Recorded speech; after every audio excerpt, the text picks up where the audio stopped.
the mighty Crusaders. The once mighty Crusaders, mate. The once. I think even though it's 1 year dropping off, you can still call them the mighty Crusaders. No. Just not in front of any of their fans. In If front of their Razor fans, comes back to coach, they could be the mighty Crusaders in again. front of their fans, you just say those bums, the Crusaders, because they lose their mind. The Crusaders fans. It's The hilarious. Sun Crusaders, I believe they're now called. For those that have listened to the podcast for 8 years. Yeah, you'll get that. That's it. It's a niche joke. back when we used to hassle the Sunwolves until someone lost to them, and then it became the Suntars or the Sun Highlanders, because obviously the Sunwolves were the worst team in the comp. Right. Yep. Players in and out. So big players out. They've lost both Joe Moody, Owen Franks, obviously at the back end of their career.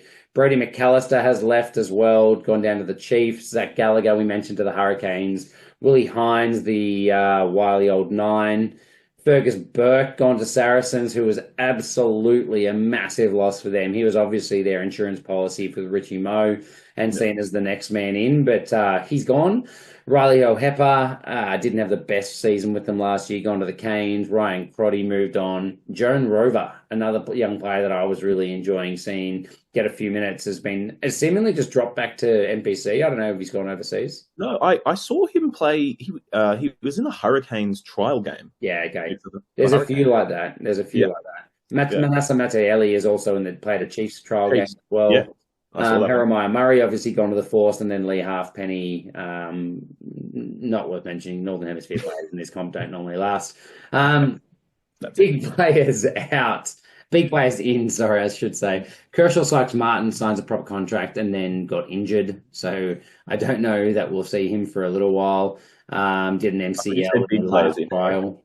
Sorry? I thought you said big players in, mate.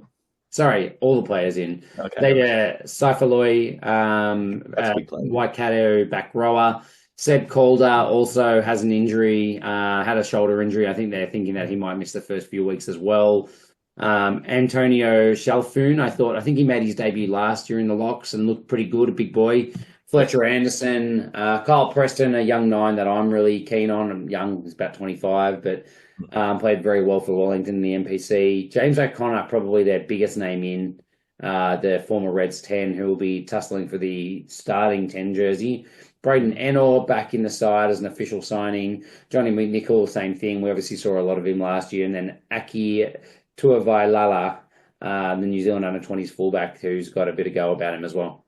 Yep, who Nelson was carrying on about in our Hot Shit podcast. So it's very excited by him. Cool. That takes us on to our predicted lineups. And Nelson's ignored all of the Kiwi players to put up a photo of James O'Connor in his Crusaders jersey. Good man. No cross the ditch bias here. And I would think that if Nelson was here, he would have wanted it said that Tamati Williams is also an Aussie they could have taken a photo of. But that's true. That's a good point. He always we can't get through a podcast without him mentioning that. All right, our starting lineups. Let's go through the front rows. We've all got the exact same starting lineup. It's pretty well established because they're all Blacks. We've got Tamati Williams, Cody Taylor, and Fletcher Newell. Those are certainly your best 3. And on our bench, we've gone for. Oh, I'm surprised that I don't have George Bell here, but George Bell, the All Black. And why don't you have George Bell there? I don't know why Ioane Moanonu is there, but it's definitely George Bell. So I think that's a stitch up. That's got to be a stitch up. I think I've been stitched up here, but that's all right. And then George Bauer, another All Black, Lucy, and then we've gone Finlay Brewis or Seb Calder. Finlay Brewis, I'm pretty sure, is a loose head. So Harry and Nelson have opted for a second loose head on their bench, whereas I've gone for Seb Calder, who is a tight head. So that's just showing a bit of prop knowledge there, but that's all right. You can't, I think he was playing tight head, and the only reason I would have put him there is because he was being picked through the back half of the season, to be honest.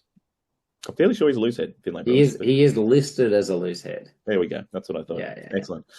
Anyway, it will be interesting to see. Yeah, they've lost obviously the old heads, but not a whole lot of depth there. So if we see some injuries to, they're relying heavily on Tamati Williams and Fletcher Newell to kind of, I think George Bowers a pretty good sub. No, George Bowers great, but I just mean they lose one prop and suddenly it's like who's next? You know what I mean? So yeah. But it's a pretty formidable hooking partnership there with Cody Taylor and George Bowen. Cody Taylor missed the last trial game. I don't know if there was any word on why he missed the trial game. But, yeah, there is. He tore his hammy late in January. They said he'll miss the first 2 weeks and return after the round 3 bye. Cool. And George Bell went off after about 10 minutes in that trial game. Lower leg injury, not exactly sure what it is yet. Yeah, cool. But obviously that means that your mate, Ioane Molinoni. I obviously knew what I was. I knew what I was talking about, didn't I? I was ahead of the curve, you know. But yeah, so front row very established. Locks similarly very established. We've got Scott Barrett and Quinton Strange. Scott Barrett no longer the captain of the Crusaders, but equally is going to be one of the most important players in that team and one of the big leadership characters in the forwards. Quinton Strange, he's been there in the system for years. He's just come on. He's really put on a lot of mass, and he's certainly their second choice lock. We've all say that, mate. I think Jamie Hanna has his number this year. Do you? Yeah, I really rate Jamie Hanna. I reckon he's an absolute gun. I think he'll probably come up in my Smoky or Stocks Rising or something later. I think that he should usurp Strange throughout this year. And also Quinton Strange also has a hammy tear and will miss the first few weeks as well. So Jamie Hanna should get that first look as well. And I just think it'll be hard to keep picking. Strange is also kind of like a little bit of a Scott Barrett type, you know, like I just don't think he complements him that well. True. He's basically Scott Barrett, but just worse at everything. He's less fast, less athletic, less Yeah, basically. And I'll just put my hand up now and say I definitely screwed up with Finlay Brooks. That's all right, mate. Well, I was going to let it go, but you know. No. Got to own your mistakes. Very good. All right, and then back rows, and I realise I've got to get a shift on here actually because I have to head off from this podcast at some point soon. But back rows, we've got some differences here. So we've all opted for Ethan Blackadder to definitely be in the starting back three. Are we all on the same? We've got him starting. It's just that basic. So we've all got Christian Leo-Willie at 8, and then Ethan Blackadder. You and I have him at open side. Nelson puts him at blind side. We've done it to make way for Cullen Grace at blind side, whereas Nelson started Tom Christie, which is a pretty big call considering that Christie clearly fell down the pecking order last year. Mm-hmm. I think it's just Nelson loving really clear flankers that are except for Peter Blackway. Jackalers, yeah, true. So yeah, I think all those forward players, back rowers have been there for so long. We'll certainly see them changed around throughout the season, but I think the point here is that we all think Christian Leo-Willie has pushed up to definitely taking that starting 8 jersey, and Cullen Grace, more in the 6 jersey to complement that, and that's what they rolled out in the best 15 in the trial match. So. And I love that the bench here, we've all gone something different. I've got Tom Christie as the man coming in. Nelson's gone Cullen Grace, which kind of makes sense if you're going to play Christie. You've gone Xavier Sifaloy. That's it, mate. Get him on there. He's an absolute weapon. And, I mean, Ethan Blackadder has the biggest engine of almost anyone in the game. So he's playing 7. He's not coming off, you know what I mean? He's never coming off. You'd put Tom Christie on there if you need to bring on another Jackler or whatever, but just make Christian Leo-Willie play until the wheels fall off, and then put on Sifaloy. He excites me like no end. So I think that'll be great. But will that happen? Who knows? So yeah, it's definitely. I think for me, I would see Christian Leo-Willie coming off Blackadder 6, Grace to 8 to make room for Tom Christie. It's going to be some shuffling, which is not ideal for sure. Let's go backline. First of all, we've all got now Noah Hotham as our first choice. And we've all got Mitch Drummond at 9 as the experienced bench player, but I'll be honest, I hope it's Kyle Preston. I think that there's a decent chance that Preston pushes in for game time and even becomes that firecracker kind of 9 coming off the bench. He was, talked up as one of the best 9s in the NPC. Exciting player with a fair bit more attacking threat than Drummond. So I guess if you just want the consistency, if they're looking a bit shaky, they want the experience, I can see them sticking with Drummond, but definitely Preston's got a case to push there. We've all said the same for that one. Then I think the 10 is the big question for them, right? You've gone James O'Connor as your starter. I've gone Taha Kamara, and Nelson's got Revez Rayana. Nelson's got no reserve 10. You've got Revez Rayana, and I've got Revez Rayana. I'll go first here, then I'll get your opinion. I think Revez Rayana is their top choice. Like, I think they've shown their hand a little bit, but I just want it to be Taha Kamara, which is why I picked him. And I think that I just find it really hard to believe James O'Connor is going to come across as an elder statesman into a Kiwi side and be anything more than the mentor. Mm-hmm. I think that he's going to play the role of whoever it was that we lost last year, Pepper. You know, Pepper was not meant to be their starter, but then when they did really poorly, the two young guys, they ended up having to rely on him. I think we're another year in. I think Rayana's their first choice, Kamara the next, but I just really hope that in this first couple of weeks, Kamara does enough to just own that jersey. Yep. This is the biggest question for the Crusaders, really. Like, there's some questions, but no, I agree. Like, last year, you know, in my fantasy strategy was I picked up Raihana and Taha Kamara because I was like, great, both of them are awesome. They'll be playing. I'll be set. And then they bloody brought in Hohepa and absolutely threw my strategy out the window. Yeah, that's fun. You know, I still hope that they I think Raihana's amazing for the bench because he's a 10-15. Taha's clearly just a 10. I'm actually kind of with you in that, you know, what I would like is them just to start Taha and back him.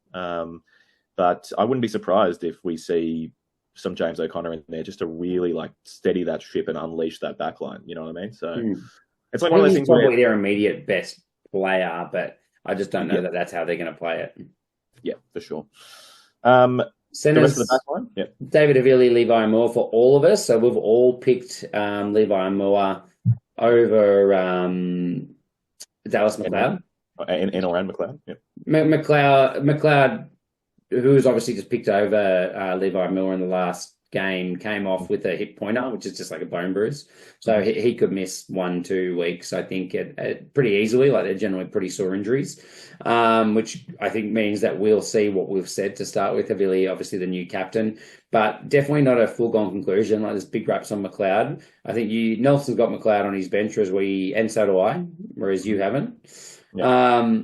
Outside backs, Macca Springer for both of you on the left wing. I've gone Johnny McNichol. I just thought he was too good last year to leave out. Sever Reese and Will Jordan round out the back three for all of us. And then you guys have gone Che Fiaki on the bench. So you don't rate Johnny McNichol like I do, obviously.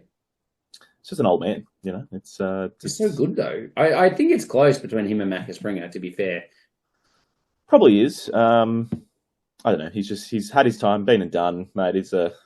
I don't know. James O'Connor is obviously 30. I think they're the same age, around 34 or whatever. But you know, you don't need to be as quick at 10 anymore. Whereas to be, you know, you got to be shooting the lights out to be an outside back in the Crusaders. And so I don't know. Anyway, that's my read on it. Fair enough. Injuries, we got Finlay Brewis has probably, they think, a more serious shoulder injury, waiting for confirmation, but could be a lot more serious than his counterpart in the same game a couple of weekends ago, Seb Calder, who's hopefully only missing the first couple of weeks or few weeks with his shoulder injury. Johnny McNichol will be out for up to 8 weeks with a hammy tear, meaning that obviously he won't get first crack. I think Macca Springer is much more likely early in the season. Rivez Rayana has an ankle injury, he's still a couple of weeks away into the season, they said. We've mentioned Strange with his hammy tear for the first few weeks. Cody Taylor with his hammy in pre-season. Braden Enor had off-season hand surgery. Should be back, I think, round 4. They said he's targeting. George Bell with his lower leg injury. Dallas McLeod with his bone bruise on his hip.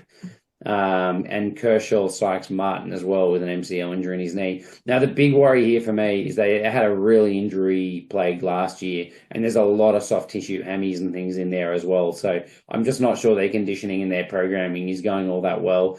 I think they're basically saying they've just got to get through their first 2 weeks. They've got a round 3 bye, and then they're going to get a lot of cavalry back for round 4. But it's going to be a tough start to the year for them. Yep, exactly. And that's... you know, that doesn't bode well, does it? Like, no. for a team that needs everything to be firing in their whole squad, so it's going to be interesting. Stocks that are rising. Noah Hotham, we're all pretty pumped to see what he can what he can achieve this year, I guess. And also very excited to see him. We kind of see him take the jersey himself and run with that. And then Harry's Jamie Hanna. You've talked about him. He excites you. I think when we calling him the baby last year, he's a massive baby face, but certainly a more athletic lock. So yeah, I like a running lock, and that's definitely him. Stocks that on the converse side of that, Quinton Strange, stocks that are falling for those reasons. And then Smokies, already talked about him, Kyle Preston and Ribez Raihana. Development from last year in predicted rank. Harry, where do you think they're going to end up? Low. Low. I don't know. I don't think they're definitely not making finals in my eyes. I think they'll beat. I don't know where they're going to come. So I think that they're going to be thereabouts with the Highlanders. Is my gut. Mm-hmm. The Will Jordan factor is pretty freaking big. But let's say if I knock them off, I think they'll beat Moana. Let's say they finish maybe above the Highlanders. Don't think it's a guarantee. They'll be above the Force. That might be it. So how many teams we got? 11? Yep. They beat 3, so they come 8th. Jeez. All right. 8th or 9th. Yeah, I don't know how to answer this. It's just like I'm so used to saying the Highlanders right down the bottom and whatever, but we're just about to talk up the Highlanders. I'm about to get really excited about them. So I might just have to agree with you for lack of being prepared to make a call on that. And that feels insane saying that about the Crusaders, but I guess they did. What did they come last year? They come second bottom or something? Or second bottom, yeah. Yeah. So we're saying they're going to improve. There you go. We're saying the Crusaders are going to improve this year.